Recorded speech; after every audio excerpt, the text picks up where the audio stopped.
Hey, I said back at it last week, so I'm gonna chill out. We have Nair here. Yup. Tavon here. You. And then we also have Greg making a guest appearance. Yo. You want to plug your social media? No, I'm good. It's anti-social. All right. Anti-social. Super Bowl. The Rams won, much to my joy. The Rams won the Super Bowl. You fucking delight.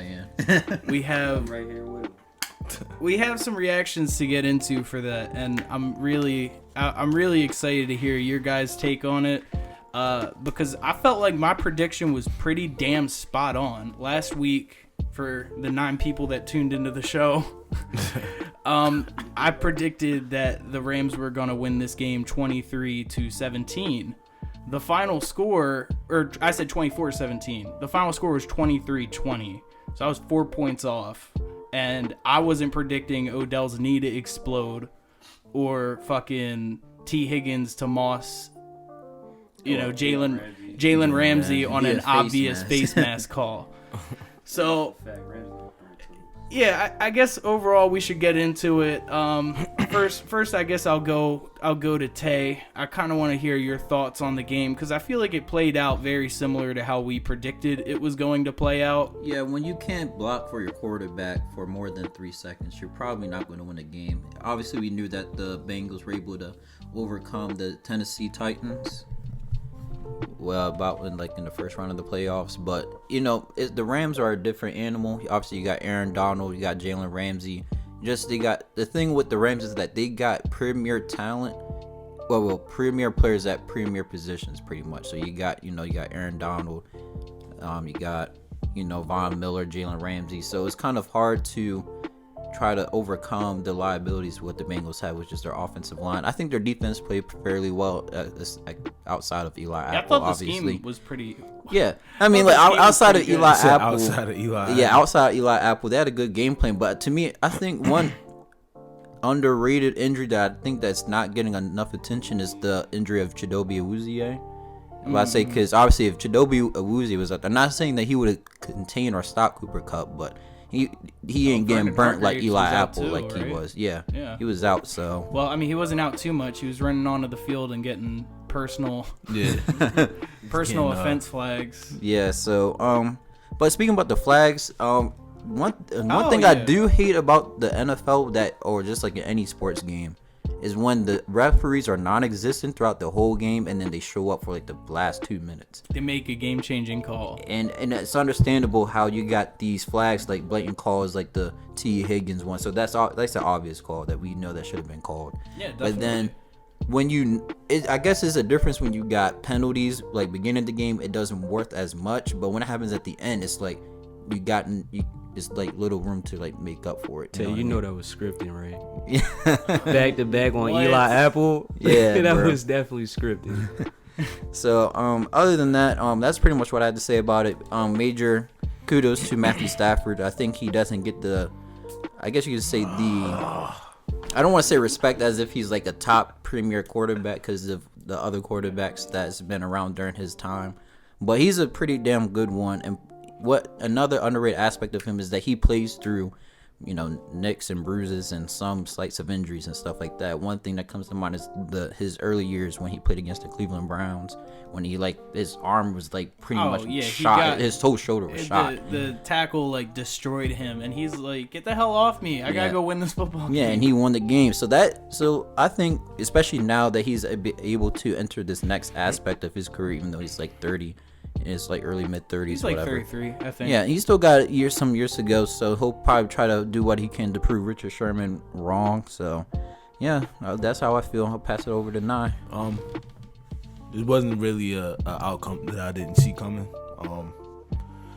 I think you just saw what happens when two pretty evenly matched teams go together, and one team just got a slight edge of star power. You seen it. The Bengals were driving on the last one, and the 3rd and 1 play call was kind of bad.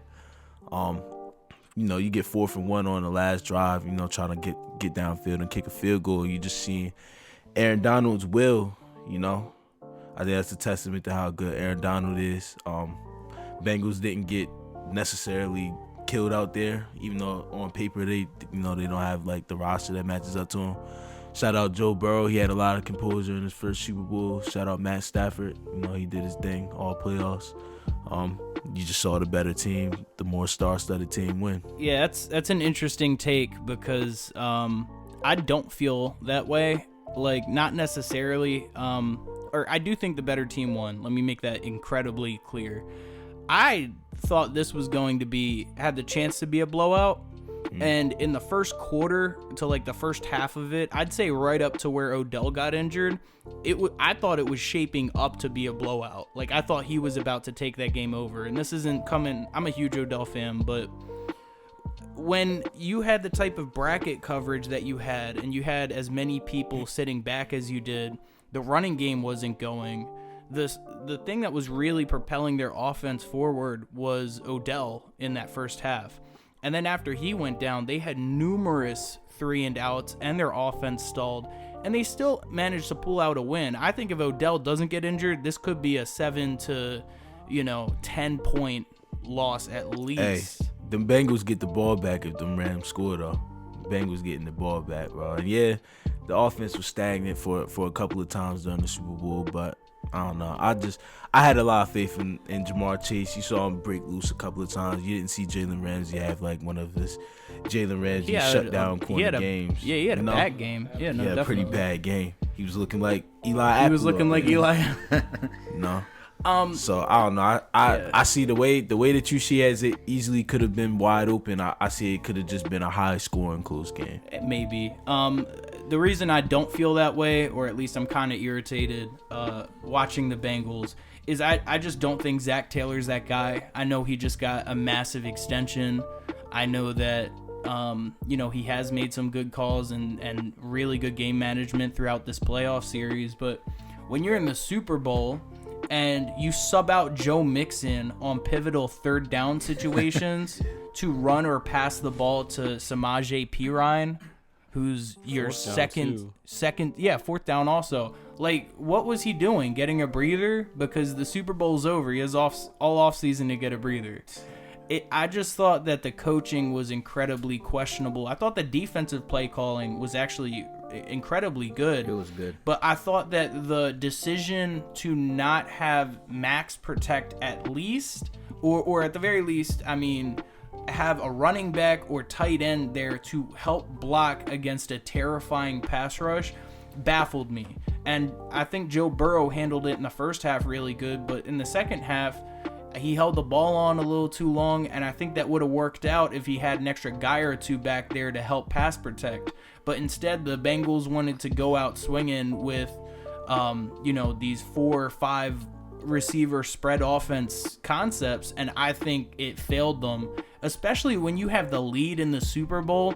Why Joe Mixon did not get 20 plus carries is absolutely beyond me. He averaged like 4.5 yards a carry that game? And he's been great throughout the playoffs. You ride him to a Super Bowl. I think if this game was played again and had a similar set of circumstances, they run the ball way more. They're in there like, man, why the hell didn't we run the ball? Yeah. I get Joe Burrow's that guy, but you need to play smart, keep away football against a football team like that. Because Sean McVay, I think, outcoached Zach Taylor, and I don't think Zach Taylor is going to develop those skills. I think you just kind of get what you get, which is a dynamic offensive guru, but someone who's probably more fitted as a coordinator than a head coach of a football team.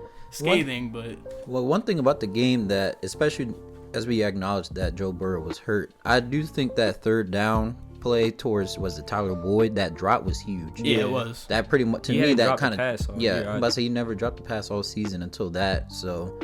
I think that pretty much shaped the whole course of the rest of the Super Bowl, because say they got the first down, they could have just managed the game as much as, short dink passes, because obviously Joe Burrow was hurt. But then I think he would have been more reluctant to run. But then, since, they were in a situation where they had to try to come back and score a touchdown, then you're already at a disadvantage at that point. Right, because they know exactly what you're going to do. You got to drop back and pass the ball. But, overall, as a Ravens fan, I was happy about the outcome. Oh yeah, definitely. I did not want to see the Bengals win shit. So I'm about to say, so y'all two are pretty ecstatic that he got that contract It's extension, hatred, huh? but I mean, it's always gonna be fuck the Bengals over here. But I was a little surprised at the beginning of it. To me, I mean, the O-line for the Bengals didn't block great, but I felt like they had the pass rush contained in the first half to a degree. Aaron Donald was getting double teamed every time, and they were making sure to chip He was him. getting triple teams. Yeah. Some plays. So, like, I said this before in the group chat, once they pissed Aaron Donald off, though, Oh yeah. the whole defensive front changed. They went from, like, 1 or 2 sacks to getting the end of the game with, 8? I think it was 7. Yeah. It was something insane. Yeah, so I mean, I think if the Bengals can shore up their O-line, I will say they definitely will be us and them for first place in the division. You can go ahead left while you want, Nye. I mean, yes. What are we gonna say? The Browns? Yeah, the Browns or the Steelers. But in terms of the Rams, happy for Aaron Donald for sure. Yeah.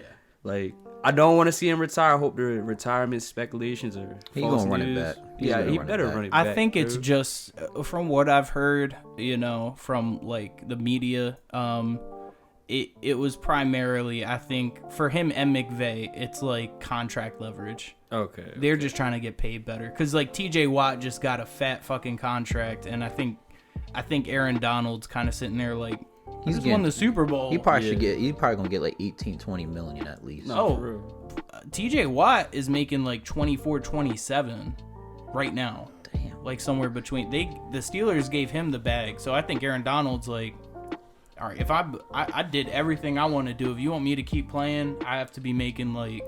It's defensive end.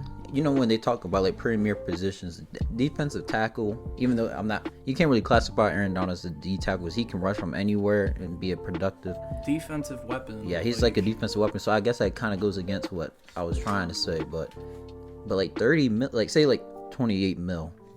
That team is capped. That team. Remember how much Albert Hainsworth was making when the Redskins? That man was making a lot of money. That's the risk. Hey, what's that mean for the Rams though? They signed Aaron Donald to this huge contract. Jalen Ramsey. You can do it. Like the thing with the NFL is that even though it's a hard cap, you can just restructure contracts. So what they'll do is just restructure Jalen Ramsey because he's young enough and productive enough and reliable enough to be around there for a couple years. I'm not sure. And you got Cooper Kupp, even though he's probably like 2 years left. They'll probably just restructure him because he's going to get a payday as well.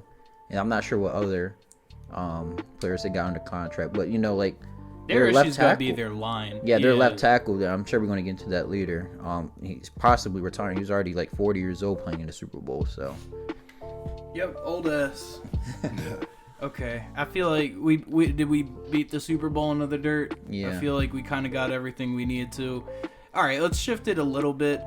Just a couple of topics branching off of the Super Bowl. Joe Burrow and the Bengals' future. We talked about this a little bit, but I wanted to get into it some more. I want to be incredibly clear on this.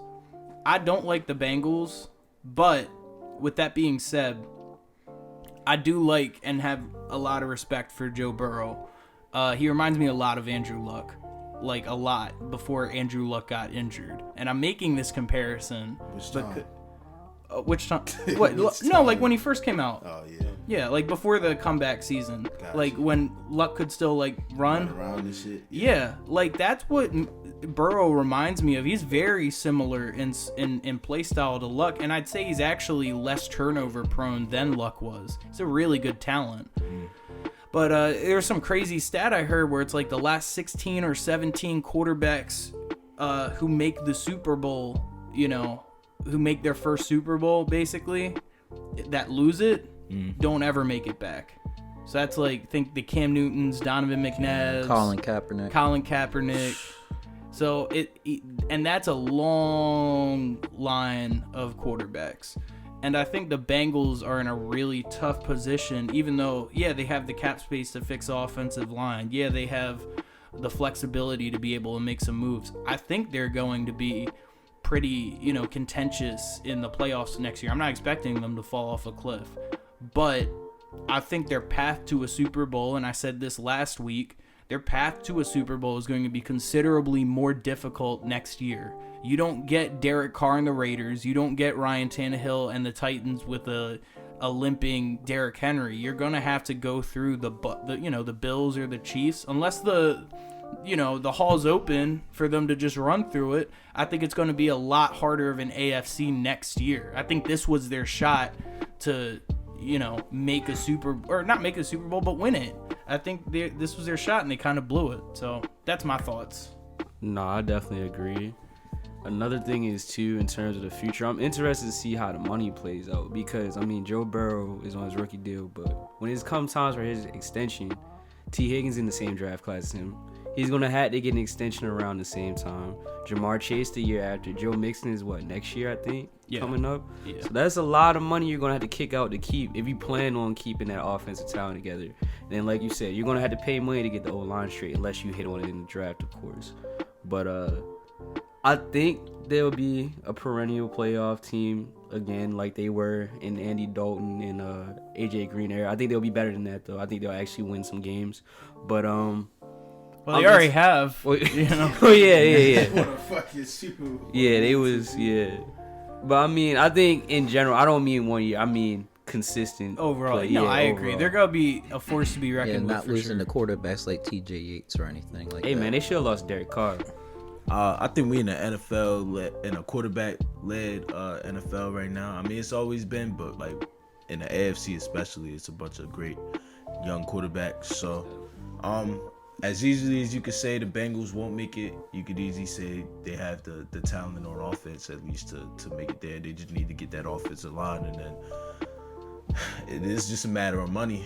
It's a matter of being competitive, seeing if you can attract free agents, because like y'all touched on earlier, it's gonna be very challenging to keep that entire core there and kick out the right money and have everything you got. Eli Apple probably wants to get paid like a Eli superstar. Apple thinks he's fucking Darrell Revis, so you had to pay him. His contract up this year, actually. Yeah. He is a free agent. I'm about to say he ready to get the vet minimum. You got a bunch of names, man. You don't think he's getting the bag? Nah, bro. He's getting the vet He minimum. shouldn't get the bag. What the PI, fuck? You get Moss and Black History Month. I'm about to say at least he's not Super Bowl. Oh, that's hard. He came out. He was like, all right, I heard y'all. But then I'm activating revenge season. Like, not even just revenge not season even just should've like been the Super Bowl. Not even just like the on-field shit either. Like, yo, bro, you on Twitter talking to everybody. You putting a target on your back. And you see how that went for Juju. Yeah, no, it was pretty bad. I'm gonna give him credit though. Thank you, Eli Apple, for making arguably one of the most entertaining heels in this completely villainous Super Bowl. There was no one on either team that I didn't not like. Except you. So, congratulations. I actually have some respect for you for that because that's kind of hard. Yeah. About the Bengals. Obviously, the draft's coming up, so I would hope that they do this some service for Joe Burrow. Give him some offensive line help. Probably like 3-4 of them boys over there. In one draft. Shit. Hey. God. If I see 3-4 linemen on there, I'm grading it at least no less than the B. I got a question then. So with free agency coming up, they got Tariq Armstead. I was ready to say Teron Armstead, free agent. You think they go out They there? got Sheriff from the Washington Washington Commanders. Orlando might hit the free agent market. Yeah. The issue with Orlando is Orlando's going to command massive free agency money just because he's a Pro Bowl caliber oh my God, a Pro Bowl caliber left tackle, just tackle in general. Is it Teron Armstead all pro? Yeah, no, he's good. The thing with Teron Armstead is he's just older. He's in his 30s. True. Orlando Brown's like 25, 26. So you're getting a lot more prime years, but you're going to have to put out a lot of money. Yeah. And it's just like you're putting yourself in, as you guys were talking about, a really bad cap situation because you're gonna have to pay all these star players. You want to pay Orlando Brown that money? I would, even though I would rather have Teron Armstead, but for cap flexibility, Orlando Brown probably be the best move, only because you can stretch his contract for a much longer period of time, so you can restructure it. You would just hope that he doesn't get injured. Or I think Sheriff from Washington's he might be like his late 20s or early 30s. I'm not sure. Brand Sheriff. Or yeah, but he is injury prone, so you might get him on a discount. Or you can get Mr. Connor Williams from Dallas. I mean, And no one wants. yeah, no one wants him. Yeah. Well, I getting think cooked. probably just like a 2-year deal probably be solid for him. Even be solid. It's probably better than what they have currently, Yeah. though, because because it's sad because I don't want to see what their backups look like. If their starters look this bad, how is their they had backups? undrafted Quentin Spain out there just getting. I felt bad for him. Anything is better than where they're at right now. And it's crazy because like if you would watch like Aaron Donald, like it's not at least in the fourth quarter. I didn't really see that much stunt moves. It's literally just him get pushed off Bro. and then like he'll just run around. What play was it? It was in like the third or fourth where he just straight bull rushed it with one hand, Yes. one arm right to right in the Joe Was that Burrow. it? Because he ended the game It wasn't that play. against yeah. Quentin Spain. It wasn't that. It was one play. He was going up against, I think, Quentin Spain was the left guard, right? Yeah. He was going up against the right guard. I don't know who the right guard is, but he little boyed his ass. One arm. I'll be honest. Like, I would not want anything to do with having to block Aaron Donald. As soon as they made Cut him block mad. all day. Yeah, my neck would be in the turf. Oh my god. Aaron Donald embarrassed me on that field. He gonna have to see me in that locker room. All right, let's do a couple more out of the Super Bowl. Odell Beckham, not Hall of Fame wide receiver, but was a superstar at one point. Tore his ACL. I think they confirmed it. So he has yet another. I think this is like, I think it's like the second. It's the same knee. This is like the second year in a row that he's having to rehab from an ACL injury in the same knee. Should he retire? No, he should running back with the Rams. I think even though he probably with rehab and everything, he probably won't be back in probably say say midway through the season. I think the Rams and him have something special, even though because you got LA. He like how a lot of the media who appreciate Odell has been saying about him. He's been more mature. He's been more grounded. He's been more appreciative of the situation, especially when you got a quarterback who's capable of throwing you the football. So Better than Yeah, that's Baker. true. So and plus, like if you just go in a situation where you're behind Cooper Kupp and say whatever, Robert Woods and then Van Jefferson's come along, you're not asking him to do a lot. He could be rehab buddies with Robert Woods. Yeah, They could be in the pool together. that sounds kind of shit. Man, it's Odell Beckham, man. He in LA. I think the best situation for both teams because if he's in LA for 2 years, he's gonna be a fan favorite as long as he. But you're agreeing. I think we're all in agreement. For him to be in that position, he's gonna have to take a lot less money. Oh, that's fact. It'd probably be like a year or 2.5 mil or something like I that mean, with some heavy incentives. It's no leverage there now, though. We're like, he's going to have to probably take less money. Because, 2 ACL tears in a 3-year time period. Who's going to give him top dollar or even top 10-ish wide receiver? That's what I'm saying. He's gonna be. no. He's gonna be like on the Falcons or the Redskins, just like catching Commanders, passes. Nico. Commanders. Oh my bad. Shit. 100 receptions with like The Commanders. 600 yards. Yeah, it's gonna be like 40 receptions for like 390 yards and a touchdown, and I don't want to see him in that. So I hope like Odell Beckham. If you're gonna stay in the NFL, please stay with the Rams. You're not finding a better situation Is in he much 30 other yet? places.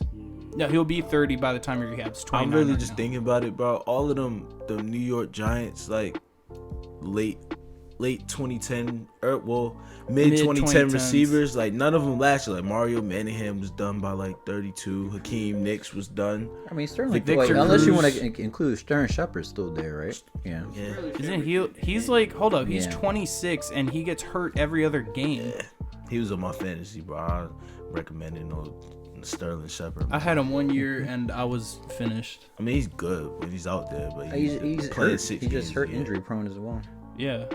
But Yeah, I don't know. none of them Giants wide receivers lasted long. Like, it's crazy. It's been a topic. I figured we'd bring it up. While we're on the Rams, should y'all think the Rams will repeat week NFC? Greg? I definitely think I would probably put them as the favorite right now.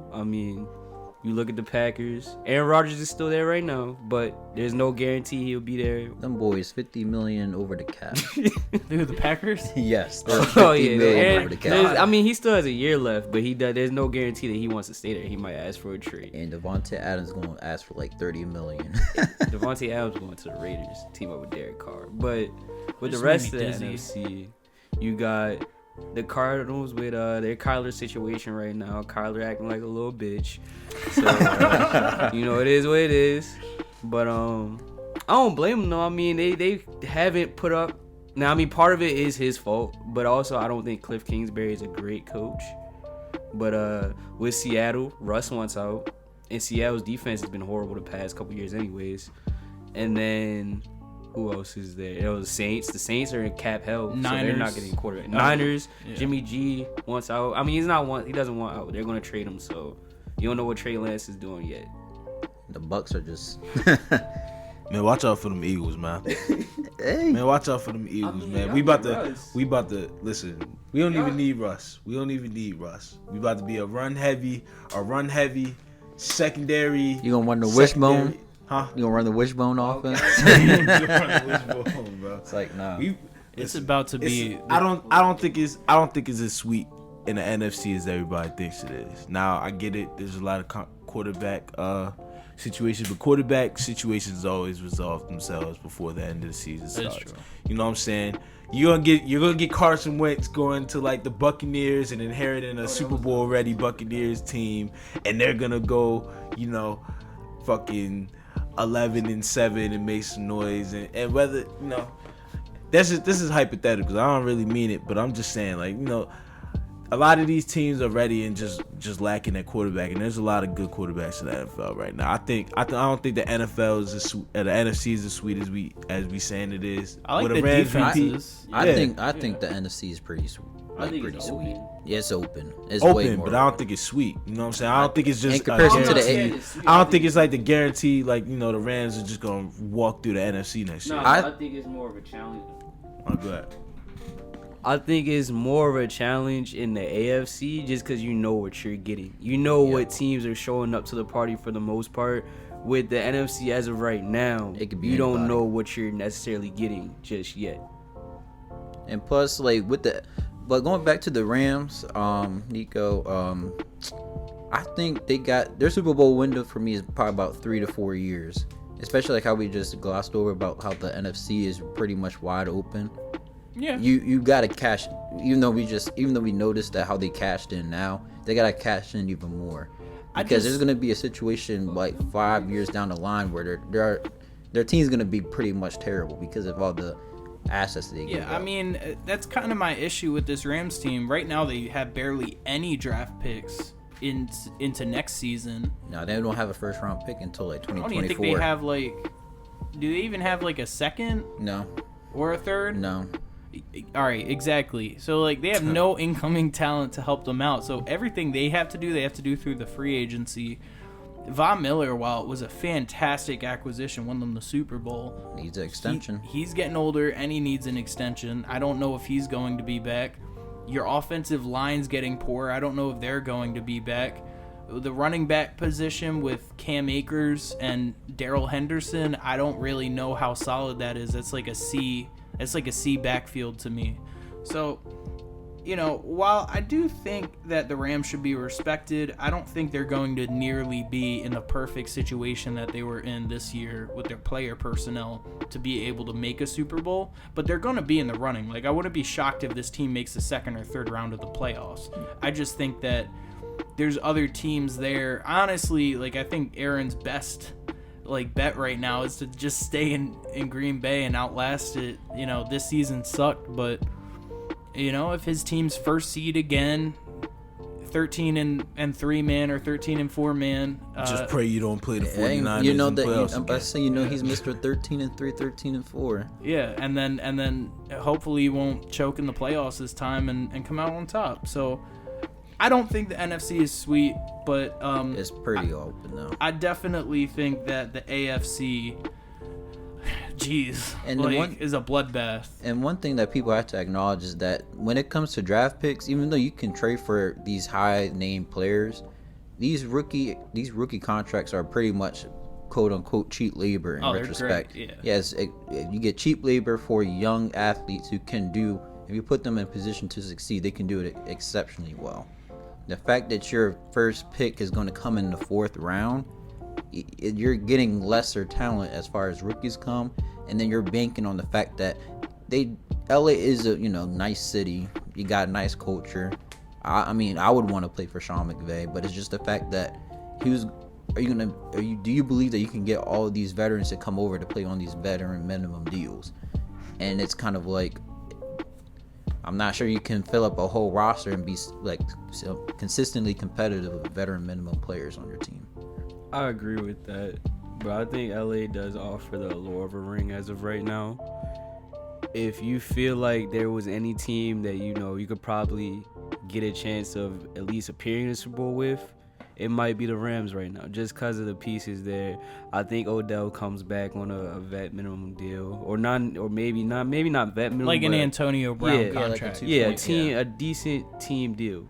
I wouldn't mind. I mean, I believe Von might do the same thing because Von's the one. No, was it Odell? Who was there first? Von was there. Von recruited Odell. So Von, I feel like Von wants to be there. I definitely feel like Odell wants to be there because even on top of that, with the ACL injuries, Odell also is a likable person to where he could, like LeBron did with his media exploits. I think Odell could definitely do the same shit. Like, he's best friends with Drake and Drewski. He could definitely do the same shit on top of trying to get back healthy. So I feel like the Rams have the allure there, but at the same time, like you said, the draft picks, they're in draft pick hell right now. It's going to be a while before they can get some good young talent in there. But I think, like Nico said, they got a 3 to 4 year window. Yeah. Yeah, I agree with that. Well, Tay said that, but I agree. Oh. I knew one of you said it. Yeah. All right. I mean, I kind of agree. I'd echo all the sentiments that you guys made. I feel the same about the Rams. I think they're a good team, but I think there's a lot of good teams, and it's going to be interesting next year. I'd like to see Kyler and the Cardinals. I think this is their window, to be entirely honest. I wish they would have had D-Hop healthy. Well, he's gonna be healthy next year. Yeah. So I really feel as if like D-Hop being there changes like your entire offense. I mean, he's that good, and when he's out there and he's playing, he demands attention, and that opens up everybody else in your offense. AJ Green get a couple of receptions, and it was especially as bad as the Kyler Murray and the Cardinals offense looked in that playoff game. D-Hop there opens some things up just as good as he is. So no, definitely. All right, I think we've covered the NFL, a solid 2022 season. For me, it was a little bit forgettable, but yeah, I'd agree. It's like B-. It's all right. Mid-tier season. It's all right. It's mid. Let's get into NBA. I'm actually a little bit excited to talk about some of this stuff. I'm looking at the topics here. Let's start with the All-Star game. I guess we have a couple of selections we can talk about, or not necessarily selections, but I know there's a couple of games that they have going: 3-point contest, dunk contest, and then overall you had LeBron and KD doing the draft, which was incredibly entertaining to watch. I bet LeBron was sitting there like, damn, why not get DeMar DeRozan in the free agency? You could have drafted him to your damn team this year. But they said he wanted to go there too. I know that's going to haunt him, haunt LA forever. Yeah, it's atrocious. Mm-hmm. So we have the 2022. Let's start with, if you guys want to, we can start with the dunk contest. Is that dunk fair? Contest? Yeah. So the participants in this one is Obi Toppin, high flyer from the Knicks, Jalen Green, young prospect from the Rockets, Cole Anthony, which I was shocked by. Yeah. Cole Anthony. Yeah, I seen his. I just thought it was an interesting selection. No, if anything's an interesting selection, is Juan Toscano Anderson. Oh yeah, that one was crazy. That's the craziest I'm surprised selection. I'm surprised it was him over Gary Payton. But some people like Russ are in-game dunkers. They're not gonna go out in between East Bay and a fucking dunk contest and stuff like that. But he gonna dunk your head in games. So Gary Payton not being there, it don't bother me that much. That's fair. Who do you got winning? Out of that, if you had I think Jalen Green. I like Jalen Green. Jalen Green is uber athletic, and that man he's bouncy. I mean, he's got the 1 foot bounce, the 2 foot bounce, he's got the off foot bounce. And I was playing him in 2K. I dunked on like Rudy Gobert, and I almost like wanted to jump out of my basement. I was so excited. Jalen Green been bouncy. Yeah, I think the media favorite is going to be Obi Toppin, obviously, because when he comes in for the Knicks, he's a high energy player. Especially because, high market value with the Knicks. And then he has really good dunks in as well, especially in-game dunks. I think he has, like windmills and stuff like that. Oh, he has, like, between the legs. Yeah, he has a good variety. But the thing is, like, just the fact that Jalen Green's obviously smaller and his vertical is, like elite.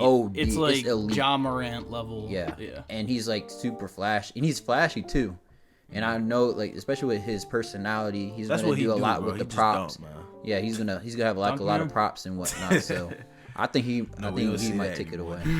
We'll see that anymore. I have probably I think this is gonna be a 2-man contest between Obi Toppin and Jalen Green. I remember when Obi Toppin was drafted to the Knicks. I had to look him up because I didn't know who he was. He was a player of the year. Oh yeah, but I'm not huge in college, so you gotta understand. But yeah, he was National Player of the Year in Dayton. Yeah, I watched a lot of his college highlights, and he is a high-flying power forward. And I think people through this contest might appreciate how good of a dunker he actually is. I'm expecting a lot of things out of him on this one. I think he can really put on a show. But hopefully Jalen Green can make the Rockets season, because I'll pick him to win it. I think people like high-flying action. Are we all going Jalen Green? We might be.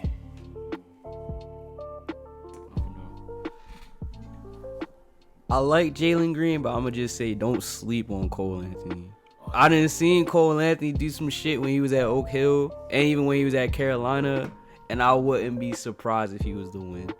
Obi Toppin, I feel like he gonna be the favorite, like you guys said, but I mean, I think Dwight's the last big man to actually win, and I think big men do get scrutinized a little bit because it does look easier sometimes. They did him horrible like 2 years ago, where he did that like spinning dunk where he smiled at the camera. Wait, you liked that dunk? Like you was fucking with that? I did. That I thought it was hitting. I don't know about that. Who else was in it that year? Because I remember, was that the DSJ year? No, I think it was the year after. Was that? That's not the Hamidou Diallo one, right? Oh, that might be. That's the Diallo. Year. That's the Diallo. That's Diallo deserved it. Yeah, I'm about to say Diallo. Yeah, Dwight didn't even get out of like the first like round for it. They gave him like no points for that dunk. I was like, I thought I'm it was not a big cool. fan of them stiff ass big man dunks, man. Like Amari Stoudemire was probably my favorite big man dunker. Amari Stoudemire, because he get up and it didn't look stiff as shit. Like all of them. You don't like the dunk package? Dwight Howard dunk now like back in the day, Dwight Howard was flying. Now it's just like his back hurt. Like he gotta take an Advil. Yeah, he gotta take an Advil or something. He probably does. It just don't look right to me, bro. Who do you got? You got Jalen Green? I had Jalen Green. I got Jalen Green and Cole Anthony because I'm thinking back to them Oak Hill days, and I feel like Cole Anthony still got it. Interesting. All right. Still got it. 3-point contest. Fred VanVleet of the Raptors, Desmond Bane of the Grizzlies, Luke Kennard of the Clippers, Zach LaVine of the Bulls, CJ McCollum of the New Orleans Pelicans now, Patty Mills of the Nets, Karl Anthony Towns of the Timberwolves, which is my favorite selection, and then we have Trae Young of the Hawks. So I'm gonna shoot for the fences here. But you gonna go Luke Kennard? I'm gonna go with Karl Anthony Towns to win this. Oh no, that's swinging for the fences. Oh my god. I don't think mine's too much of a big swing, but I'm gonna go Zach LaVine. I think Karl. Let me just say this. I think Karl winning this contest would open a lot of people's eyes to how good of a 3-point shooter he actually is. Like he's borderline 38-40% every single season. Tay over there nodding his head in the pool. I've been trying to tell y'all, bro. And I don't know. I just think, like, I want to be outrageous here, so when it happens, I can say that I told y'all so. And then when it doesn't happen, you be like, you were just playing. I'm gonna just be like, well. Look, before I go, I remember in our group chat. I used to say like, did y'all ever remember if there was ever a buff basketball player that's good, like a good shooter, and that's Desmond Bain to me. But I say because like Desmond Bain's pretty, he's pretty stocky, and he's actually a pretty good 3-point shooter. But I think an underrated person to win, I think probably Patty Mills, because when Patty gets hot, that man don't miss. He don't. That's a good But pick. think, but then I like Luke Kennard because Luke Kennard can shoot out the gym too. But I might go with Patty. That might be my surprise. I see Patty, but when he's doing it on the Nets, it was usually like he has an opportunity to step into a shot because it's off a fast break or some crazy shot. Yeah, I'm about to say. I was about to say like when Patty gets hot. He's good on the spot up too, bro. Yeah. But I see him like more on like he catching it off a back screen or something, and he's popping.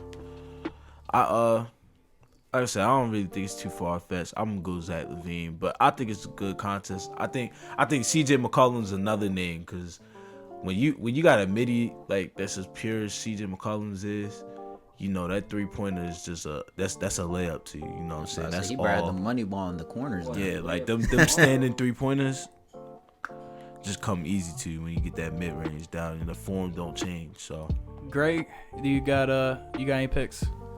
As an avid Zach LaVine supporter, I'm gonna go with Zach LaVine, but I wouldn't be surprised if I throw Karl Anthony Towns wins. It's all right. No. Trae Young is definitely somebody I wouldn't be surprised if he won. Luke Kennard, same thing, and then someone else. Who else is participating? Olympic Trae Patty? Young. Oh no, Patty. Yeah, Olympic Patty. I seen Patty Mill give us like 41 in the Olympics, bro.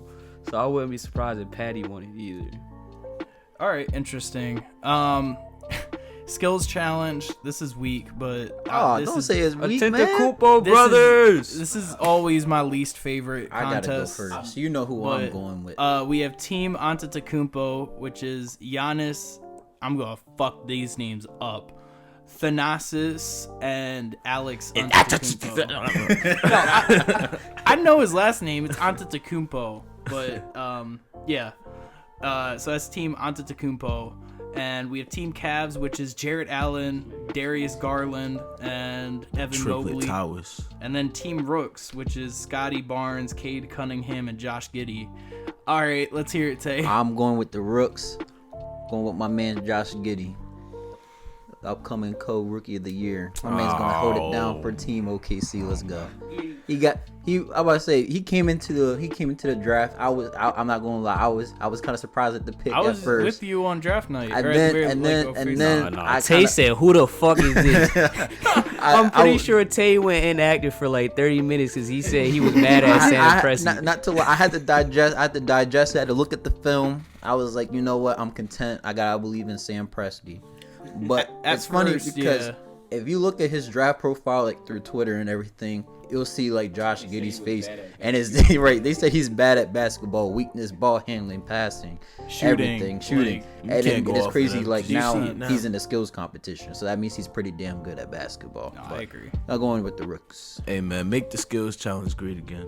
I haven't had fun watching the skills challenge since like D Wade versus D Rose, and man, I don't care about this. I'm gonna go Team Rook because I gotta make a pick.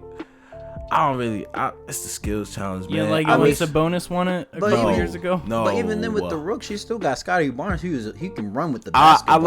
I like the one person competition speed race up and down the court, weaving in and out the bounce pass, the chest pass, the free throw shot, and then the dunk. Man, that's the skills challenge I miss. I sound like a hater right now. I'm not a big fan of the skills challenge anymore. I'm gonna go Team Rook though. I feel you.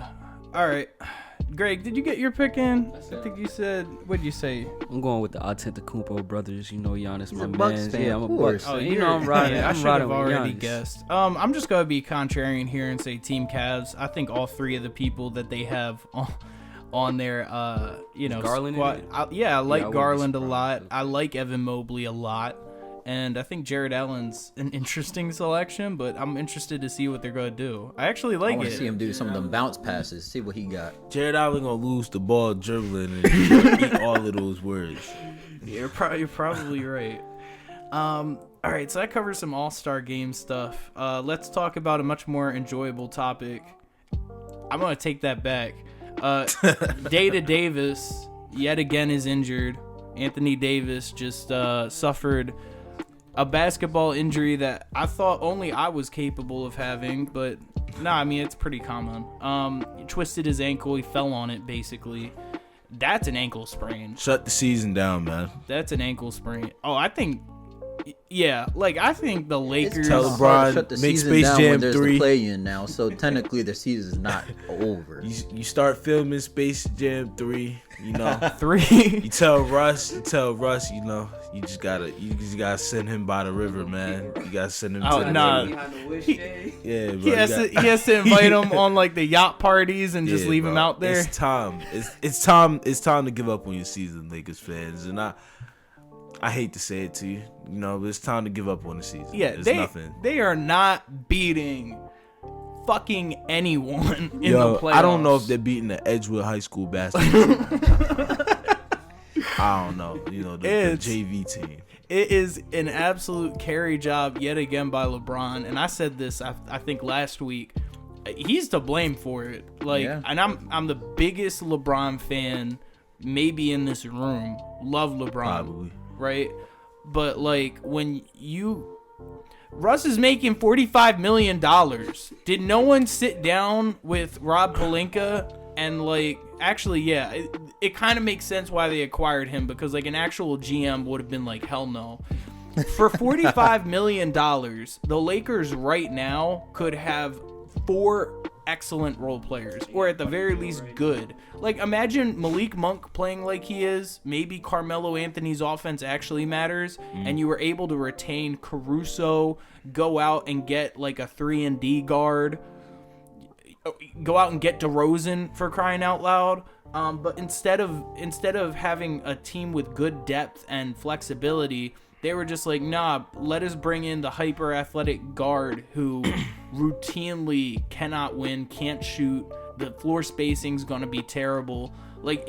It's such a disaster. I feel ashamed that I actually thought that this move was going to work out when I first heard it. I don't know how we got into the conversation of talking about Russell Westbrook, because it's Anthony Davis segment. But you might as well talk about the Lakers entirely. Yeah, I might as well talk about them entirely. I just think with Anthony Davis at this point, people are saying trade him. I don't even know what you can get. You're not going to get much. You're not getting your ROI. You're not getting your return on investment. You're trading him at his, the price drop. So at his so with this AD injury, it ain't really much to say about AD that I haven't already said. The man is injury prone. I get it. It is glass. I'm not gonna slander him for it. Derrick Rose is my favorite player of all time. John, I was a Lakers fan growing up. Yeah. Alright, so this is just looking real eerily similar to the last season that I was a Lakers fan, and it was 2012, 2013, and I'm just say if you don't shut this season down and just cut your losses and regroup for next year, and I'm not a big fan of telling the team to do that, because I believe you play until all 82 games, whatever. But I mean, LeBron can't keep carrying like this and just not and nothing happened. We saw it with Kobe 2012, 2013.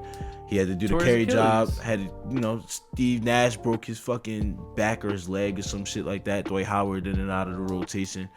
Kobe running point guard and carrying a bunch of not a bunch of bums, but just carrying them on a season that's pretty obviously you're not going to contend. This is back to when the West was stacked with talent. You had the Thunder. So if you don't cut your losses, and God forbid something happens to LeBron James now, then you're really done. If you cut your losses, they're going to run the same team next year, though. Yeah. So I mean, you can't cut your losses for 2 years straight. Shit, you gonna have to just eat that. Wait, so you think that they should tank and try to get their top 5 protected pick back from the Pelicans? And your best bet is to try to Oh, is it Grizzlies? Your best bet is to try to get that top 5 pick and get that leverage to trade either move Russ or AD. Yeah. But really we know it should probably be Russ. Yeah. Ain't nobody taking Russ. It's sad to Not say for a because top 5 pick. Hold up, it's one season. For a top 5 pick. I mean, there's some teams. There's some teams that would take that. Shit, but the thing is, you you have to make the salary match though. That's the thing. I think there's tanking teams that would be willing to. The Knicks. Yeah, well, no, not the Knicks. Maybe like the Magic. You have to match salary. Who does the Magic have to match salary to do that? Well, sometimes I hate how big his contract is. The thing is that he's making like 45, 47. So like, if you're asking the Magic, you're pretty much taking everybody off the roster just to make the salary match. Well, is their salary cap really that full? I don't even know who they're paying. Who? The Magic? Yeah. No. I'm saying like you have to give out everybody because like everybody's like on pretty low contracts. Like, you got Gary Harris who makes probably like 20 mil, but he's on an expiring contract. Oh, that's disgusting. And then you can add Terrence Ross, but he only makes Gary Harris on the Lakers might be. Yeah, Gary Harris on the Lakers might be pretty good though because he's a good. Yeah, but like that's like for 20 million. No, not for 20 million, but yeah, you gonna have to just eat that to get Russ off of your contract, bro. It's like it's that bad. I'm not saying that Gary Harris is better than Russ Westbrook because he's not. But like he fits. He fits. It's all about fit, and the thing is like you brought up the Magic. The thing is that they have so many expiring or rookie contract kicks. Is that the Lakers gonna have to be like, all right, we can envision these players being on our teams for the next 3 or 4 years. If Russ was averaging 25 point triple double, was efficient and wasn't turning the ball over, you're like, all right, he doesn't fit our team, but he's not shit. You know what I'm saying? Right now, with him playing like shit and his contract being so big. Like it's just like you have almost no flexibility. Yeah, I'm doing whatever to get out of that. He's averaging like it's like 18, like 8 and 6. Yeah, something and then like that. like and 5, turn the 6 ball turnovers. over 5-6 times. The thing with Russ is like it's kind of like they're asking him to be him, but then at the same time they're asking him not to be him. So like obviously with Russ, his play style, you have to accept there's gonna be turnovers there because that's just the way how he is. He just plays at 100. He tends to play at 110%. So you have to live with it. You don't have to run 110% with LeBron there. Yeah, that was the whole point. And that's what I'm trying to say. I agree with that. But the thing is that he's never have to done that throughout his whole career. So it's kind of hard to tell him now when he's already just say quote unquote an established. Even like he's the established player, already top 75 player of all time, if you want to agree or not.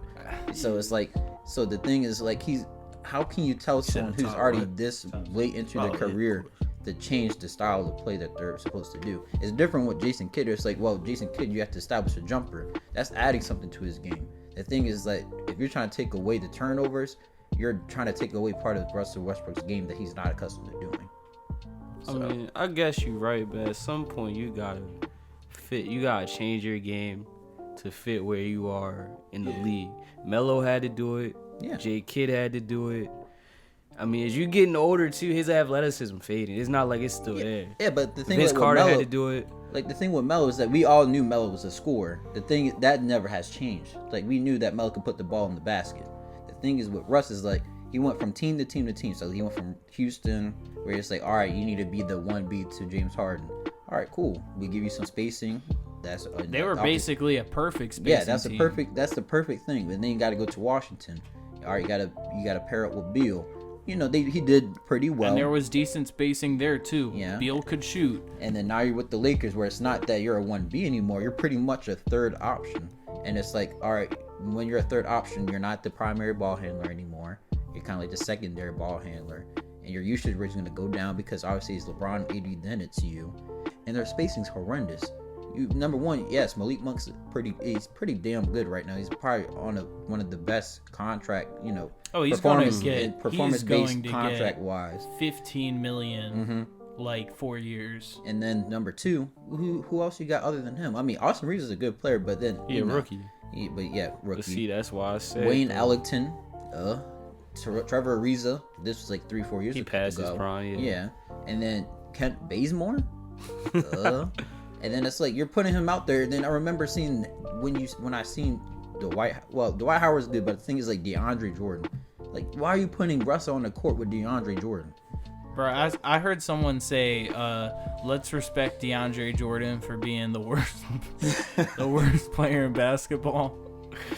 and I think the whole thing with the Lakers goes to be, even though Russ, you could say the trade for Russ was pretty bad, and you can agree with that. The thing is that there's more to that than just Russ. Like there was like the news saying that Dennis Schroeder was willing to play behind Russ because he did that in OKC. They were like, no, we'll just go get Kendrick Nunn, who has never played a single basketball game. He been out 6 months with a bone bruise. Yeah, and the thing is that the Lakers knew he was injury prone. So why the hell are you giving him a mid-level exception when you could have given it to Dennis Schroeder? I don't care if he scores 0 points in a game, but at least you know he can be semi-productive even if he's coming off the bench.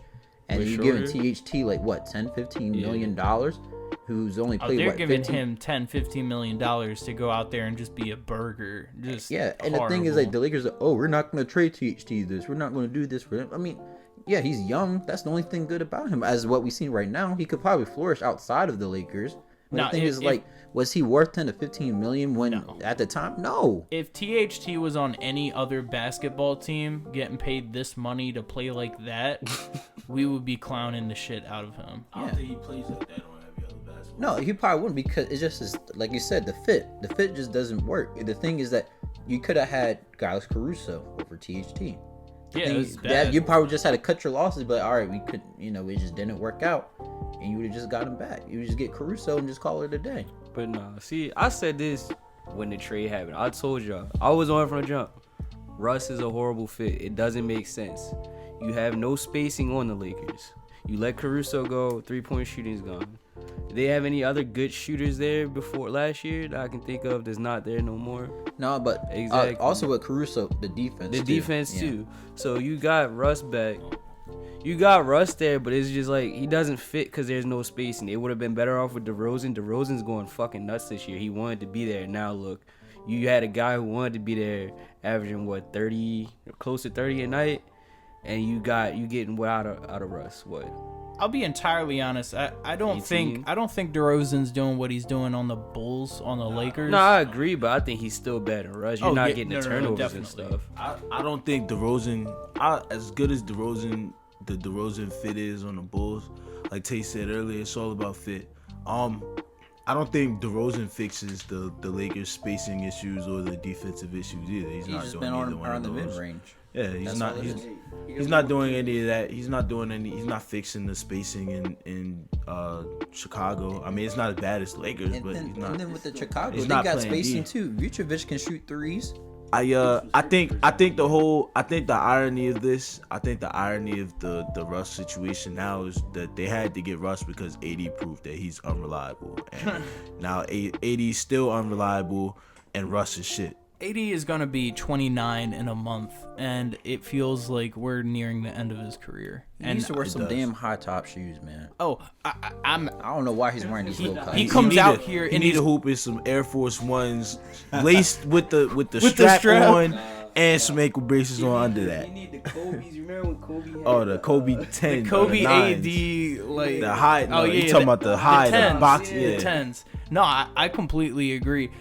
This guy needs to come out with he needs to go to Steph Curry and ask him for his special shooting ankle braces. AD, if you hear this, I have them in my closet, actually. I will ship them to you free of cost if you will just wear these. Steph Curry ain't 250 pounds, bro. But the thing is, the AD was wearing high top shoes back in New Orleans. No, but AD I don't know what it is, but the weight it can't be for shooting. On his ankles, it cannot be for shooting. Do not tell me that, I just shoot better in some Kobe's. Bro, you cannot hit a fucking mid-range this season. His three-pointer has fallen off of a cliff.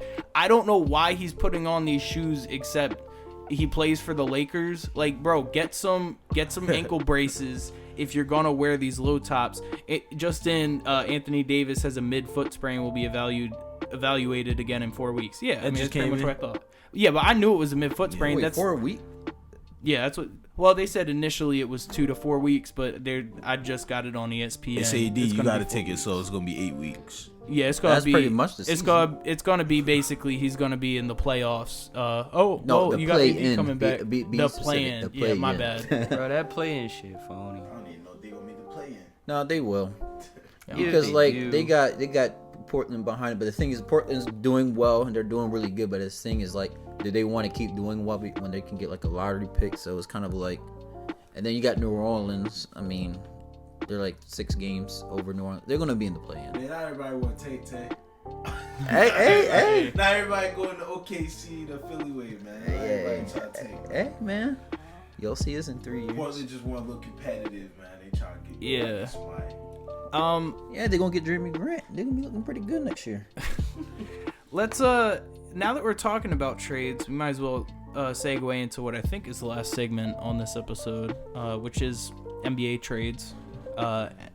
You know, the Lakers didn't make any, but that didn't mean that other teams try to make their team better. Let's talk about the most controversial one. I don't know how much you guys saw the blow up on this. The Knicks trade, or not the Knicks, my bad.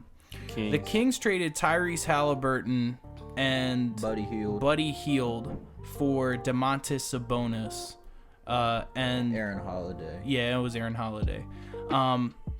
And basically Twitter exploded at this, and people hated this trade. Now I'm going to give my take first, and I do want to hear your guys' take on it. And I'm going to even stand by it, even though Tyrese showed up with the Pacers like right off the bat and looks really good. But I actually didn't think this was as horrible of a trade as everyone made it out to be. One, I think Buddy Hield's contract was really bad. I thought they were paying a lot, and I didn't think they were utilizing him correctly. That's not me saying that Buddy Hield's a bad basketball player. I think he can live up to that contract in a perfect situation. That was not the Kings. And so the Kings basically are sinking $30 million into a player that's not giving them maximum production. And they had a decision to make where they wanted to lead forward between De'Aaron Fox and Tyrese Halliburton. Some people said it was a bit reminiscent of the Warriors back in the day, having to choose between Steph Curry and Monte Ellis. And a lot of people think that the Kings made the wrong decision. I don't think that necessarily. I want us to pump the brakes a little bit on Tyrese Halliburton. I think he's good. I think he can even be an all-star. But Sabonis is an all-star caliber power forward in a position that's fairly, short in the NBA of quality players. And he can stretch. So yeah, and he's a bit of a floor stretcher, and I think he can do a lot of in a bigger position. What they didn't have. Yeah, and it's not like Sabonis is 30. People were acting like he's out of his prime. Domantas Sabonis is like 26. Yeah, it's not that massive of an age difference. So overall, I didn't think it was a great trade for the Kings, but I thought it was like a B minus. I didn't understand what the big deal was. Yeah, it came down to De'Aaron versus Tyrese. I don't think it was like I don't think there's a complete right or wrong answer yet. Like, I don't understand why there was so much like fallout after it, Like the Kings he is a fan favorite. He was Tyrese is a fan favorite, yeah. But De'Aaron, people like De'Aaron. De'Aaron's a likable player. He's a very good basketball player. He averaged damn near, I don't know if he averaged damn near 25 last year. Yeah. I also think, I will say, to bump in on this too a little bit, De'Aaron Fox is a better defensive player than Halliburton by like a yard and a half.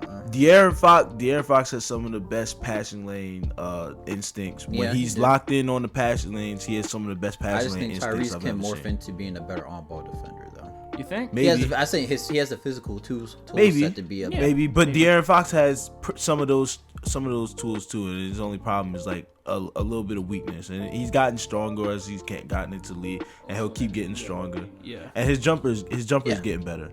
I don't really see the I don't see the huge, like, I don't see the big idea. Yeah, like, you had to get rid of Buddy Hield. You got Sabonis, who probably is the most talented big man in fucking Sacramento since Boogie. Mm-hmm. Yeah, I'd agree with that. So I don't see the big idea. You got yourself a nice pair, and now you just got to do some work and get some pieces around them, and they'll be a competitive team. Will you win the finals? No, it's Sacramento. But at least like get out of where you are right now. Exactly, and look like you're a threat to be competitive. The only thing I wish the Kings would have did is if they would have found a way to get off of Harrison Barnes too, who I think is a good piece. He's a good player, but he's aging. He doesn't play up to his contract, and I just don't. He could be better somewhere else. I think you could actually value. Like, I think you could actually trade Barnes for a first round pick. You get a first round pick for Harrison Barnes. Yeah. Like with me, in hindsight of the trade, it's kind of like you trade one player to the Pacers. You trade one player to the Kings. Does it move the needle for either team this year? No. Hell no. So I guess you're just looking at it as far as what that specific player can do in that destination. You can build around Tyrese Halliburton and Indiana because the thing with Indiana was that you had Sabonis and you have Miles Turner, who are both big men. They're both mid-20s. Yes, yeah, both But mid-20s. that was the same thing with the Kings. And the though, thing too. is, like, you force Miles Turner to be like a 3 center, just stretching out the floor to the center through like the corners. Mm-hmm. He can do more than that. You don't want just having you like your biggest player on the basketball court just sitting in the corner like Kristaps Porzingis. Yeah. And then like the thing with the kind of similar with the Kings, you got 2 players, Tyrese Halliburton, you got De'Aaron Fox, who's going to be the primary ball handler. And you draft Mitchell last year. Yeah, and you drafted Mitchell, you got Buddy Hield, so you're pretty much your roster is overcrowded with all these guards. So you obviously had to make a decision. But with me, I think like as just me just being in hindsight, it's kind of like I thought it would be much better for the Kings to do like the soft reboot by getting off the salary of like De'Aaron Fox and getting more and assets just back. like entering a true rebuild. Yeah, and just rebuilding around Tyrese Halliburton, Davion Mitchell, who are both on rookie contracts. Well, How I'm not long sure. They gonna keep rebuilding. I'm not sure if you're gonna be able But to the thing- trade like Fox and Hield though, and I think that's kind of where the crux of it I was. see why you want to. Yeah. But De'Aaron the thing is, Fox like, even though, borderline like you all-star said, Greg, like, how many times you want to rebuild? Yeah. What is this gonna do for them? I mean, like, I think like with this, like you could probably try to play for it, playing in, but the So- thing is, like, you're still under Portland, and you're still under New Orleans. New Orleans got better because they got. I mean, CJ this year McCollum. don't do nothing. Yeah, but the thing is, even next year, you still got the Clippers gonna have Kawhi and PG. Well, back. I mean, it's not gonna do we're nothing. talking, for we're talking the Sacramento. Kings just straight up, but I think with the like 30 million that they freed up in cap from not having Buddy Hield, you can bring in either a third piece that's going to work much better with this duo, or because what I really think the league is becoming a 2 superstar. Granted, De'Aaron Fox and Domantas Sabonis are not superstars, I but think it's they like borderline all-star. it's like a 2-star and then surround that with really good role players. I think if the Kings can put 3, a decent wing. yeah, like a decent wing, like I'm trying to, Yeah. He ain't really. yeah, but he's still got to command some money. If you could get I like mean, Tobias Harris is already like on 30, like 40 million soon. yeah, I think if you could get some pieces around them, I'm trying to think of some forwards, and it's actually kind of like a short list, but if you could get some talent around them, like I'm just throwing it out there, like a Gordon Hayward on a $10 million deal, if you could get maybe some additional center help, like a Miles Turner or something. They got He's gonna bring. No. He gonna They bring got- him. He gonna bring him the whole. Yeah, bring the whole- Indianapolis. I mean, they Indiana got over. what's his name? Holmes. Rashawn Yeah, Holmes. Rashawn Holmes is Rashawn a decent Holmes, young yeah, talent. He's really good. And he's a solid rim protector and a solid pick and roll rim runner. Yeah, no, but I just think more depth and more Chris Webber. more overall options no, for he's them good, yes.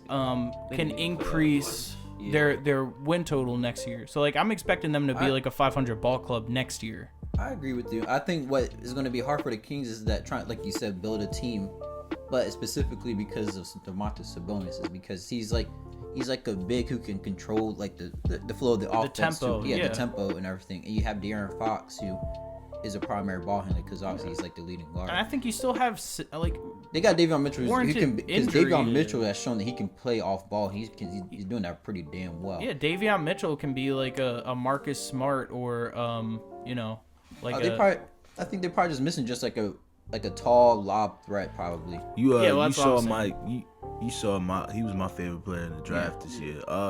David Mitchell. Davion. I said David. You said I said David Mitchell. Davian. That's how I talk, bro. Davion Mitchell, bro.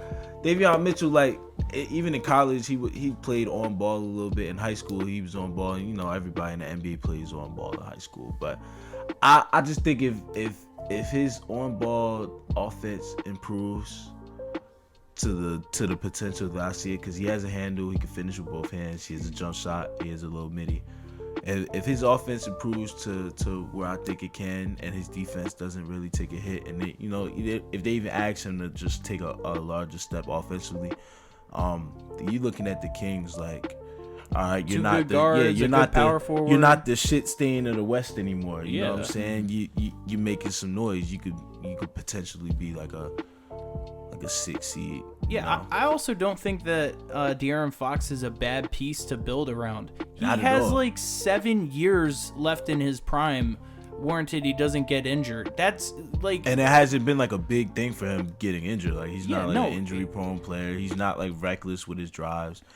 He's improving again. Like I said, he's improving as a shooter. Like I don't see what the big idea was that nobody that people they are didn't pick acting like the Tyrese. Kings just traded James Harden. Like, Yeah. pump the brakes. Yeah, I just But think. with that being said, I think it's a phenomenal start for the Pacers rebuild. Oh, yeah, I like think I do it's- I agree think with it's that. a I'm not phenomenal trying to start. undersell it. Did they get Karis LeVert in another trade too? No, they No, traded Karis moved. LeVert. They too. moved LeVert. Yeah, They the got thing. somebody else. No, they got Buddy. I mean, Buddy Hield Yeah, they got fits what the Pacers would need. They still in this got. little soft What are they rebuild. gonna? That They so got this is Miles what Turner. interesting. What's supposed to happen with Malcolm Brogdon? He's probably gonna get traded. He's gonna get traded too. But the thing is, he couldn't get traded. He couldn't He's get. having a. But he was having a good year. He just, Yeah, but the thing is, they already had that rookie. Jordan Duarte, Chris. Yes, Chris Duarte. Yeah. So it's like Malcolm Brogdon is probably like the odd man out because when he was a rookie, he was kind of on the older You side. know, you remember how hard they went to go try to get Malcolm Brogdon? Did too? Malcolm Brogdon win a Rookie of the Year award? Yeah. Or Yeah, he did won I it dream He that? won over. He won over Joel, right? Yeah, he went over Embiid. Oh my God. Yeah, Joel that's when only Joel played played, like 10 games. did. Yeah, no. I recall, but that has Brogdon that has to be up averaged, there like, with Michael 12. Carter Williams. Yeah, for, they're, like, probably, Hey. they're gonna get some good Hey, assets Michael, back. Michael Carter Williams' first game, I thought he was gonna be like the next I don't even know. He had like a triple double No, or he something did. like that. Yeah, yeah, It was, yeah. against the Heatles. It was like a Yeah. I think you're right. It was like a 20, I remember he plucked LeBron like 4 times. I'm like, yo, Yeah, he was nice first game. for like a year. Yeah, for a year, and then He's actually done a little bit for him. Isn't he in Orlando now? Yeah. Yeah, I think he's like They a got, like, solid 10 rotation guards. piece for them. They have like 10 guards. Yeah, it's they're bad. we're both. Cause Markel Fultz still coming back. Markel Fultz, Terrence Cole Ross, Anthony, Cole, Cole Anthony. Jalen Suggs. Suggs, And Wagner. they got R.J. Hampton too. God damn. Yo, they got Mo Bamba and what's his name now? Wendell Carter.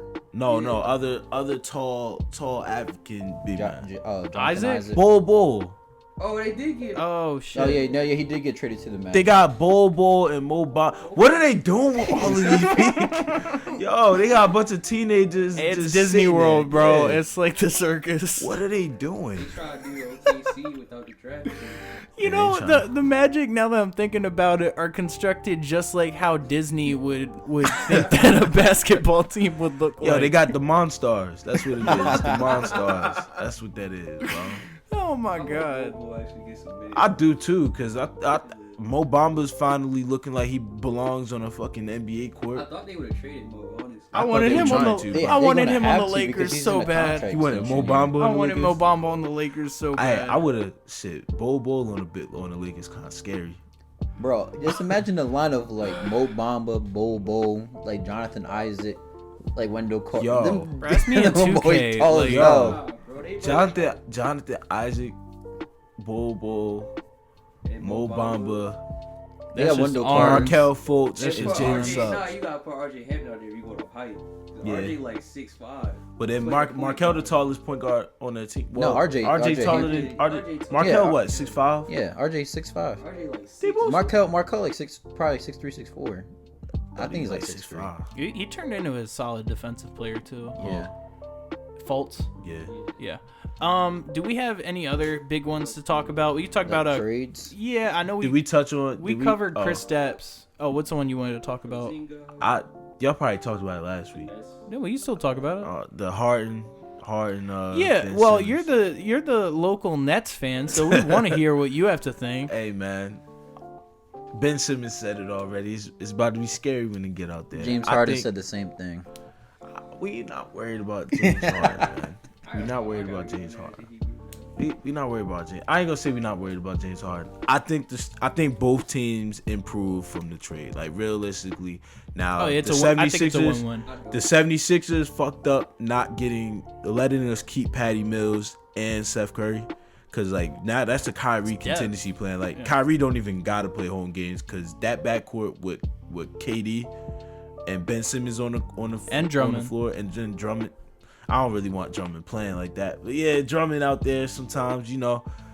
I like how Drummond has transformed into a likable player when 2 years ago people were talking about how might be the most unskilled basketball player. He's in the good league. at basketball. He would be a top 3 center. He'd be a top 3 center. Like in the early, you remember that dark era when Dwight Howard and Andrew Bynum were the only good centers? Oh, you mean like early 2010s, yeah, like late 2000s? If Drummond was in his prime back then, bro, like Drummond would be like, you know, a top 3-4 center. Remember bro. when the Rudy Pistons Gobert, had Greg but you Monroe? can't- They had Greg play him. Monroe Yeah. and Drummond. Yeah, But you both can't play him on a championship team to me, bro. Like, I mean, you just seen it. He just grabs boards and plays okay defense. He's a good you know? rotation piece off the Yeah. bench. Yeah. I'm liking this Nets team. I'm liking it better than when Harden was there. I wish Kyrie could play, and they're talking about Kyrie might be able to play home games next year with this mandate shit. They're talking about removing it like soon. Yeah. They say it doesn't make any sense that like away players can come in, and if they're not vaccinated, they can play, but yet the Nets players can't. That can be twofold. They can either just say, all right, we're just lifting it, or they can just say, if you're just not vaccinated in general, they probably just be like the Toronto Raptors, where it's like you just can't play. Well, I don't know. I mean, that's what I'm saying. It could be twofold. It's tough to talk about this without getting political, but Yeah. I kind of think we're at the stage in this thing where it's like endemic. Like, Yeah. What are you containing by not having Kyrie out there playing basketball games? Is he going to get some people sick if he has COVID that are like on the team and already vaccinated? They already test these players before they go out and play. That's what I'm saying. And if he tests positive, he don't play. And like you said, it's not really much. Like I'm gonna say, quote unquote, big deal, because you know the testing situation and whatnot. That's why they said that the Nets could probably just pay off the fines and come playoff time.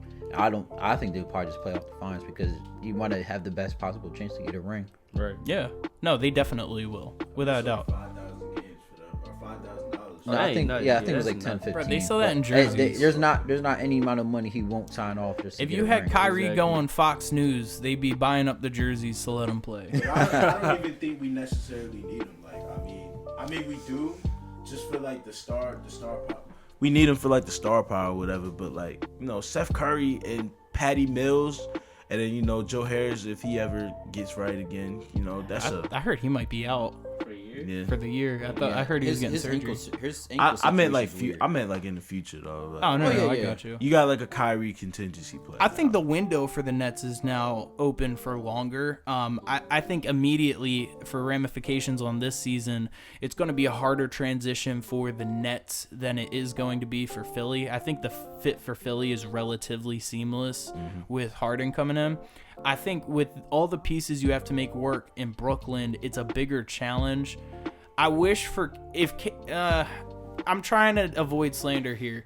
KD is a fairly reserved player, and he doesn't strike me as the type of guy to like come in and take control. Like it's not a LeBron type situation where he's like, you're doing this, this, and this. Free spirited kind of guy. You know, he's fairly like, I come here, I play ball. Like that's KD's way.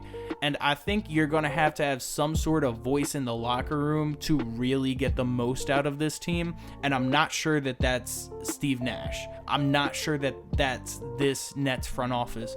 I might be wrong on this, but I feel like this seems like the team that gets into the playoffs and gets bounced in the second or third round. And then it's like, all right, you know, we just got to come back next year and know what we're doing. I might be wrong on that, you know, because oh my gosh. Joel Embiid just hit like a nasty Or was this the three-pointer. other night, Joel? But fucked your parlay you know, up. I just see like I'm watching Joel right now. Like the Nets or the Sixers are pretty solid without Harden even on the court right now. I just think the matchup is made in heaven for the Sixers this year. I think that I'll go after Greg. I think that James Harden, Joel Embiid pick and roll might be a little bit scary. It's scary. Yeah, it's gonna be nasty without a doubt. What do you think, Greg? Personally, I think the Nets won the trade just a little bit. Because like as Nair said earlier, and I've been saying this for the past week or so since the trade went down, I think it was a good trade for Philly to get Harden, but I think they fucked up when they didn't get Patty Mills back in return as well. Because you give up your sixth man in Seth Curry, And who's your sixth man now? Danny Green, Paul Millsap. You're relying on those two to come off the bench and give you like a cool 15 to 20 a night. That's a good point. So I mean, Shake Milton. Shake Milton not doing shit. I watched him the other night. He ain't do shit. But I mean, I think the Nets won a little bit because then on the Nets side you get Ben Simmons, so you get a high level defender who can guard 1 through 4, maybe even 5, depending on who's playing the 5 for what team. And then you get Seth Curry. So with Seth and Patty Mills, you got 3-point shooting. Yeah, you got 3-point shooting and guys that can score. I said it before. Ben Simmons probably now is going to be the 5th best scorer on that team. He's not going to have to score. He's literally going to be out there doing what Draymond you Green. want him doing. Yeah, Draymond Green. Play defense, get rebounds, get putbacks. Yeah, and play and then initiate the offense. Because, I mean, you got Seth, who I think he scored 20 or 22 in his debut with the Nets. So that's a cool, about probably 17, 18 points. You got KD, probably the best scorer best scorer in the league right now, maybe ever. You have, when Kyrie's there, you have Kyrie. And then you got Patty Mills, who's like a microwave. He can get hot, and when he's hot, he stays hot for a while.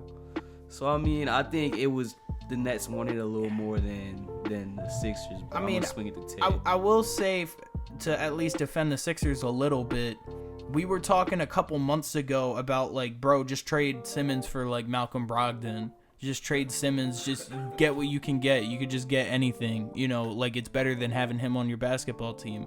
And Daryl Morey took an asset that literally no one acted like they wanted a couple of months ago and was able to finally turn it into James Harden. I said this on our last show, but the original offer to the Rockets was Ben Simmons, Tyrese Maxey, and like 2 to 3 first-round picks. And Thibault. Yeah, and I think Thibault was thrown around in there too, but I really don't think the Sixers want to trade Thibault. But at the very least, it was absolutely Maxey and Simmons. Those two were like guaranteed in that trade, and the Rockets were like, "No, we'll take the picks from the Nets instead." So I think to be able to trade Simmons, who was giving you nothing, literally nothing, like zero. He was giving you zero. Tony Snell in 29 minutes. Seth Curry, who's a very good depth piece, who's a quality starter, and Drummond, who's a quality bench player at this stage, and maybe even for the Nets definitely out as bad as they are at center, a quality starter. I thought it was fair both ways, but I think the immediate max, as I said, is definitely coming from the Sixers. I think they're kind of right where they want to be. But they were right where they wanted to be a couple of years ago when they had Butler and Harris and, Simmons and Joel, and it still wasn't enough. So I think it's going to kind of end like that. But at least you have a chance now. You know what I mean? Yeah. When it's kind of hard to value the trades, especially when both players hasn't been on the court for their respective teams. But I can see why people would assume that the Nets had, a much better look for their team as far as what the trade went up to be. Because, I do like the Seth edition, the Drummond edition, because, they needed a more big man down there in Brooklyn. And then, Claxton's just rotting on the bench for some reason. But I think with the Sixers, it's still going to be good because, like you said, like the pick and roll action between James Harden and B is just going to be lethal. Yeah. The amount of times the refs are going to blow the whistle for them too, just to be at their foul free throw line, is going to be absurd. And their 3-point shooting is still solid. And the thing is, like, I know you talked about like who's going to be their sixth man. I mean, it's pretty much who's going to be on the court to complement the players who are on the floor. Because like, even though we haven't brought him up, I mean, you got Tobias Harris who's going to go from... I know you're going to say he's trash, but he goes from the second... you could kind of say 2A. From 2 to 3. I'm going to say 2A because Tyrese Maxey has been balling out this year. So from 2A or 2B to literally the third option. Because, like, you got Embiid, Harden, and then you got Maxey, then you got Tobias Harris. It's going to be up to Doc Rivers to know that at least two of those 4 players have to be on the court together. Tay, are you kidding me? Yeah, I mean, it's Doc Rivers is the king of having like 10-man lineups. I was playing and it's clapped by 40 the other night. Yeah, but it's like you have to at least have 2 of those 4 players on the court at the same time. I mean, I get and that. The thing is that they have, even though you might say, oh, Danny Green, oh, Gorgie Niang, and then Frank Korkmaz, they can shoot. I mean, they're not like some slouches on the 3-point line. They're capable shooters, just not as capable of Seth and obviously Patty Mills. But I mean, and plus their defense is still there too. A very underrated part of this trade is Paul Millsap. He has that veteran leadership. He has some toughness on offense and defense. He gives you some offensive rebounds, some defensive rebounds. You just think of a veteran presence. Yeah, he gives you some veteran presence, and he's still a decent basketball player. I just wanted to touch on that a little bit. It felt like nobody mentioned Paul Millsap, and I just seen him come up and rough a couple of niggas up, a couple of people up. So I don't know. I just feel like I don't know. I don't feel like there's no clear winner on the immediate end of it. The Nets are gonna look good this year. The Sixers look already pretty good. I think we all in agreement that the Rockets are the biggest loser from this trade. Oh yeah. No, we were talking about that in the group chat. At least me, Nye, and Tay. Like, I think for what the Rockets got for Harden, and they were kind of assuming that, all right, well, the big three is gonna be Kyrie probably won't be there too long. We send Harden, KD, they're all relatively old. These picks in like 4 or 5 years are going to be sweet. Well, now you got Simmons there, who I think raises the floor of a bad basketball team. While I have questions about how much he raises the ceiling, I actually think he can lower the ceiling of how good a championship team can be. But, in the right situation, he could be really damn good. It's just like... I was talking to Tay last week about this, where I was saying that in these trades, when you're trading a superstar player, you want to be getting back a young asset to build around. The Thunder did it perfectly. They dumped Russ for picks, and they dumped Paul George, who was a superstar, for Shea. Yeah, for SGA. And now they're in an excellent rebuilding situation with picks.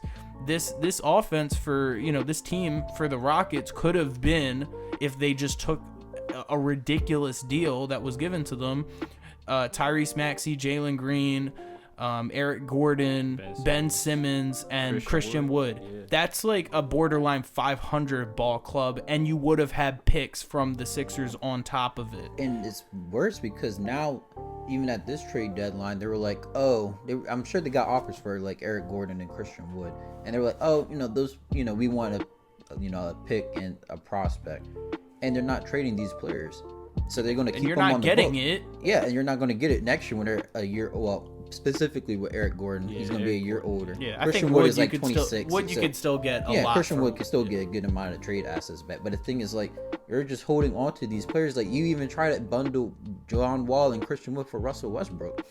You could have had Ben Simmons, like you just said. And now it's like, I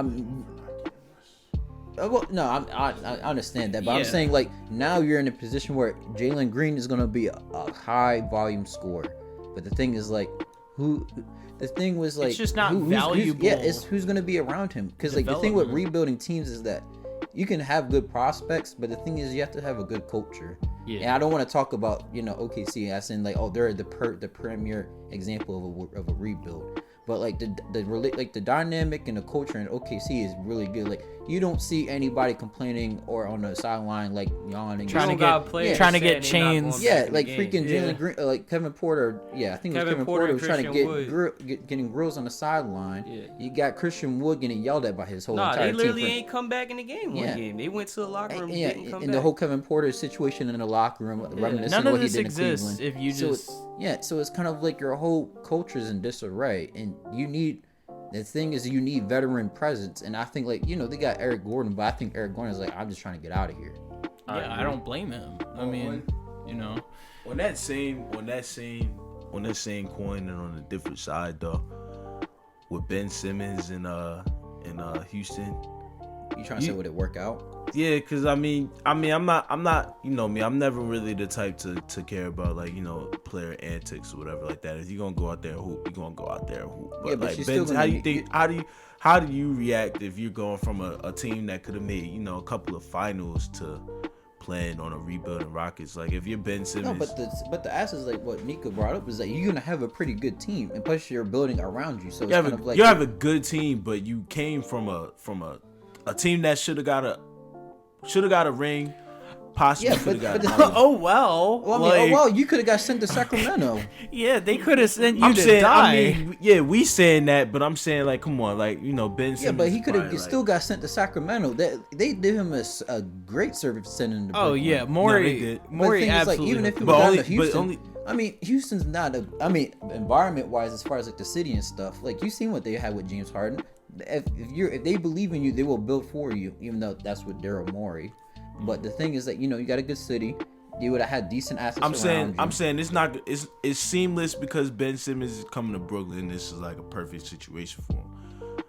Houston's not. You know what I'm saying? But Houston still has shooters. Yeah, but I think at the very least they're putting Ben in a really, like, Ben's still young and they're putting him in a really good rebuilding situation to where I don't think they're losing. I think they're a team that would have been this metaphorical 2K roster we're coming up with probably is fighting for a play-in spot.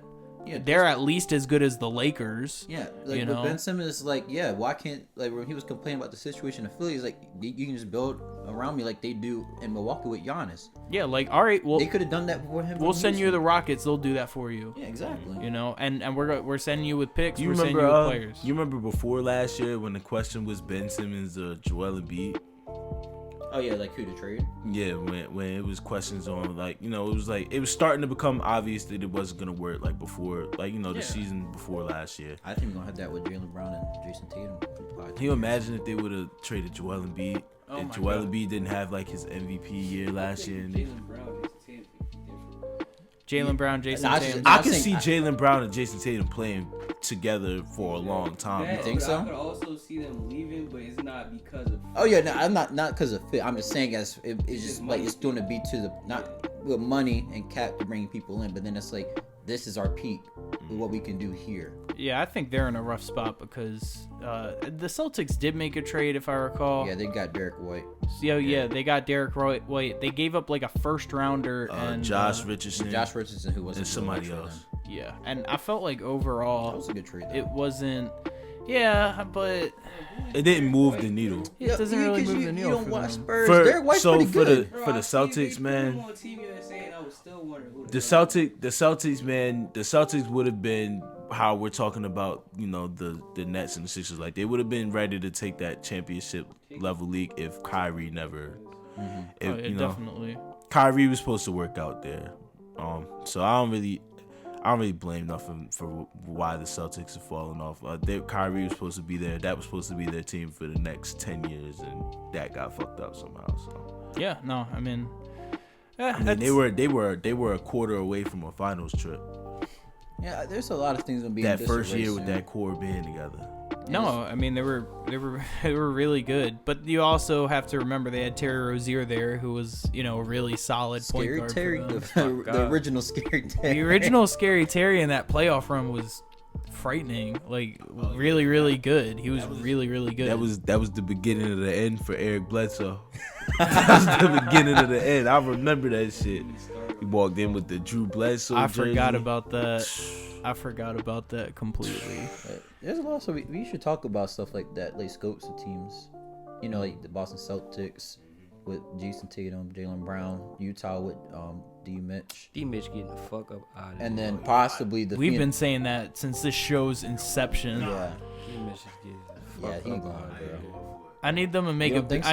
I need a young core They big gotta three. put somebody there with him besides Rudy Gobert. I mean, I think if he stays, it's gonna be because D Wade there. It's not going. Yeah, it's only D Wade. But who gonna go there with him? That's why I was ready to say Get though. Rudy Ain't nobody Gobert. going Like, You gotta Utah. trade Rudy for Mike like. Conley. You gotta trade Rudy, man. Trade who? You don't even gotta trade Rudy, man. Trade Listen, who? Conley. He got no. He's not. I an know asset. exactly. He getting old, but like you He's just not an gotta. asset. For an AARP card? Bogdanovich. You don't think the Lakers could use Mike Conley? Oh my They'll be like, we'll give you Russell The Westbrook. Lakers. No, not Russ. Mike Conley contract not even that big. Yeah, he's making 35. He's like 30 ish. Mike Conley is. We'll give you guys Taylor Horton He's Tucker. making 30 mil and, now. You get listen. And a 2027 second round. If I'm the Jazz, I'm trying to get rid of Mike Conley next year because they got Bogdanovich. You don't even gotta give me Russ. I thought they traded Bog. No, you're thinking about Joe Ingles. Oh, they got the other. I'm thinking Joe Ingles. Sorry, wrong white shooting guard. Listen. Wait, I'm gonna look it up right now. You could get Jordan Clarkson back. Listen, do you want Jordan Clarkson back in LA?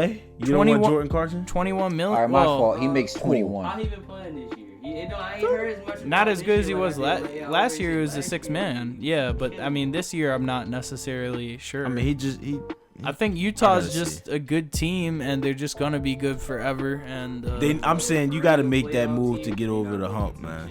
He averaged 15 this year. He's not shooting well though. Then if they go get over the hump, who they getting from the Lakers is putting them over the hump? Unless it's AD. I mean, listen. AD fragile. Hey, listen. Not You better not AD. say You don't want AD. Listen. Mike Conley. You give me Malik Monk. You give me. That's not putting him over the hump. No, it's not. But you give me Malik Monk. You give me. You give me that first round. No, they're not giving you that for Mike. How about LeBron? And why would they want Mike Conley and Russ? Listen. I'll give you. Huh? Why would they want Mike Conley and Russ? Because you're shutting Russ down. That's it. He's done. You're shutting down. Nothing for their cap. You need a floor general, bro. Like you don't need a John Wall. You don't need a Russ. You need a Mike Conley. From a salary cap standpoint, that makes zero sense. You need a cap doctor. That's what you need. You need some. You just need. That's the point guard you need, though, bro. Yeah, that makes sense. But the thing is that that's why they wanted Chris Paul. They just ain't worked out. They gotta get someone. I don't even want to say it. I don't want to turn this into a. I'm tired of talking about the Lakers, bro. No, I am too. I haven't watched a game. I just see the highlights on Twitter. I'm entirely honest. I literally see them fighting for their life every fourth quarter, and I'll be like, yo, who are they about to lose to this game?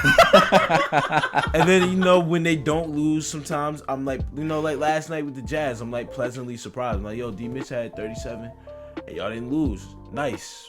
No, it's not nice. It's fucking horrible.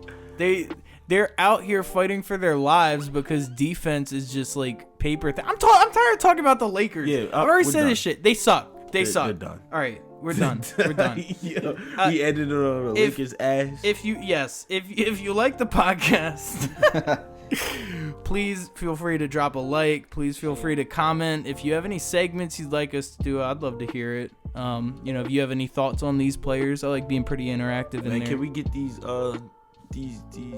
player comparisons one of these days? That's next week. What player comparisons are you mean? Start, sit. Yo, I'm talking about the. I'm trying to tell you that fucking Kawhi is better than Scottie Pippen. All right. Yeah. We're gonna not on MJ's birthday. This is we're definitely covering that one. Kawhi is better than Scottie Pippen. It's hard. We might have to bring Greg back for that one. I might have to have the extra mics or something. I will come up with because it's so many player debates I've been waiting to get into. AI and Kyrie. You know what I'm saying? Josh Giddey, LaMelo Ball. You know what I'm saying? It's a bunch of Josh Giddey, LaMelo Ball. I just said that for they're Tay. too different. I just said that for Tay. I got you. I think Josh Giddey can be more, y'all might hate me for it, but I think he'd be more like a Jason Kidd. No, I agree. Josh Giddey and Grayson Allen. Devin Booker, Zach LaVine. Those are the arguments we had. No. I agree. Now that the Super Bowl's done, for anyone listening, you could definitely expect us to transition a little bit more into basketball. Obviously, we'll cover some heavy NFL stuff if free agency stuff and the comes draft out. coming up. NBA season, baby. So finally, like, comment, subscribe. We'll be back next week with more content.